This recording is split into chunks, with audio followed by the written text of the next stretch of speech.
ہماری گلی عام دنوں میں بالکل پرسکون تھی۔ تنگ سی گلی، دونوں طرف پرانے مکان، ٹوٹی سڑک اور رات ہوتے ہی زرد بلبوں کی مدھم روشنی۔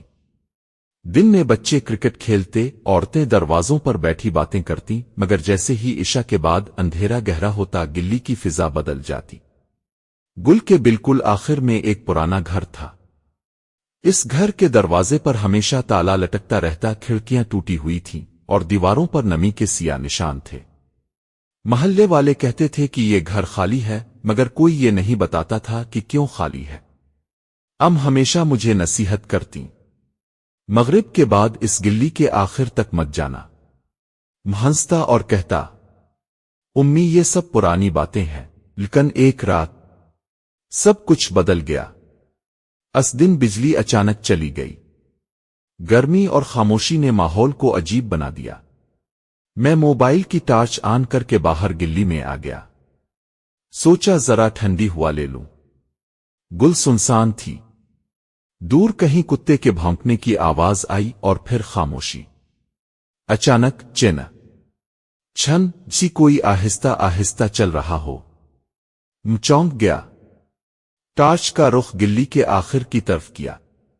وہ پرانا گھر اور اس کے سامنے ایک سایہ ساکن تھا، مگر مجھے محسوس ہوا جیسے وہ مجھے دیکھ رہا ہو۔ میرا دل زور زور سے دھڑکنے لگا۔ میں نے پیچھے ہٹنا چاہا، مگر پاؤں جیسے زمین میں جم گئے ہوں۔ اسی لمحے گلی کی بتی ہلکی سی جل بجھ ہوئی۔ تب میں نے دیکھا وہ سایہ اب میرے قریب تھا۔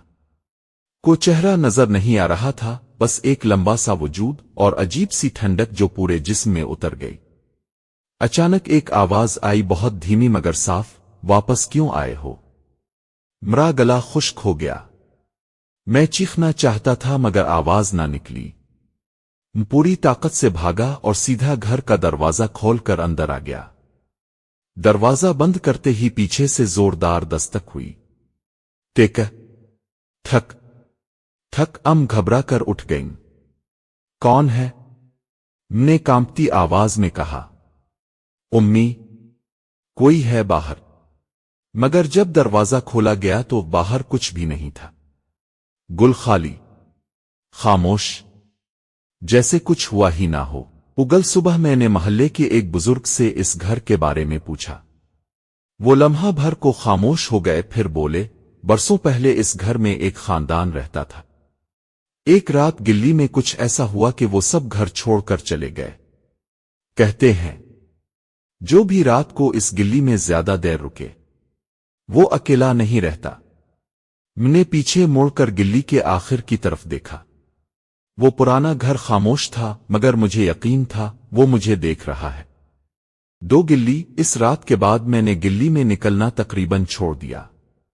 مغرب ہوتے ہی دروازہ بند، پردے گرا دیے جاتے، مگر عجیب بات یہ تھی کہ خاموشی اب بھی گھر کے اندر آ جاتی تھی۔ کبھی کبھی رات کے آخری پہر جب سب سو رہے ہوتے، مجھے یوں لگتا جیسے کوئی ہمارے دروازے کے باہر کھڑا سانس لے رہا ہو۔ ہلکی، بہت ہلکی آواز، فف فف فف فف۔ میں کان لگا کر سنتا، مگر جیسے ہی اٹھنے کی کوشش کرتا آواز غائب ہو جاتی۔ تیسرے دن محلے کی ایک بچی گلی میں روتی ہوئی ملی۔ اس کی امی چیخ چیخ کر نام لے رہی تھی۔ سب لوگ جمع ہو گئے۔ کیا ہوا؟ کسی نے کہا۔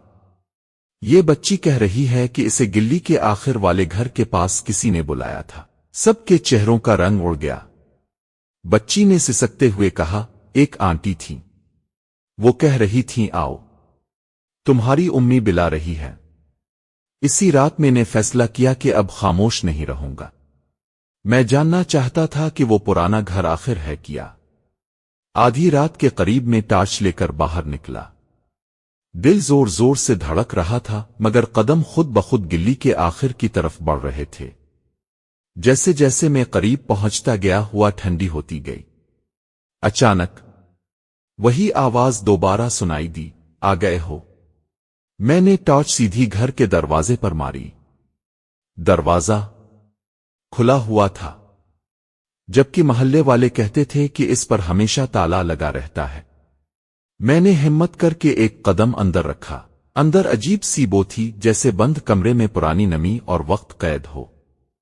دیواروں پر ہاتھوں کے نشان تھے، بہت پرانے، جیسے کسی نے باہر نکلنے کی کوشش کی ہو۔ تب اچانک دروازہ میرے پیچھے خود بخود بند ہو گیا۔ میری سانس رک گئی۔ اسی لمحے ایک دھیمی آواز کان کے بالکل پاس آئی، یہ گلی چھوڑ کر کوئی نہیں جاتا۔ میں نے مڑ کر دیکھا اور چیخ میرے گلے میں ہی دب گئی۔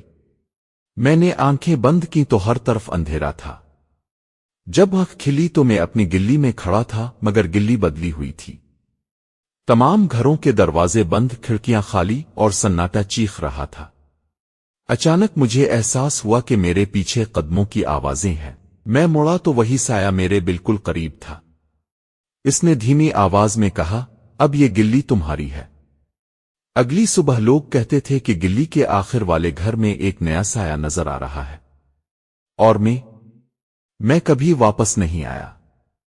کہانی اچھی لگی تو کمنٹ کر کے ضرور بتائیں۔ ختم شد۔ کہانی اچھی لگی تو ویڈیو کو لائک اور چینل کو سبسکرائب کر دیں تاکہ مزید کہانیاں لے کر حاضر ہوں۔ تب تک کے لیے اللہ حافظ۔